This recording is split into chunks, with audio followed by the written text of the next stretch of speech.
So hi guys, আজকে আমি cat plane road করবো। তো গে এই বিড়াটা হা করে রয়েছে কেন? এটা তো সুন্দর না, এত ভালো। তাহলে এটাকে আমি 6 দিলাম, ভালো না তো। পরেরটা কি এটা? ওকে, পরেরটা এটা বেশি ভালো না। ও কিউট, তো কাঁদছে কেন? কিউট দেখতে। এটা কি? ওয়াও, হাসছে।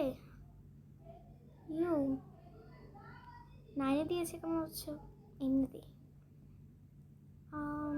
এই ক্যাটটাকে আমি 1 দিব, এই ক্যাটটাকে 10, 8। সো ক্যাট বিঙ্কাসের প্রথমটা কিন্তু আমার সবচেয়ে ভালো লেগেছে। ক্যাটটা অনেক ভালো, 1 আর 8, কিন্তু এইটার জায়গা ছিল না বলে ওখানে দিয়ে দিতে হয়েছে। So guys, bye. ভিডিওতে কিন্তু লাইক সাবস্ক্রাইব করতে হবে, ঠিক আছে? বাই।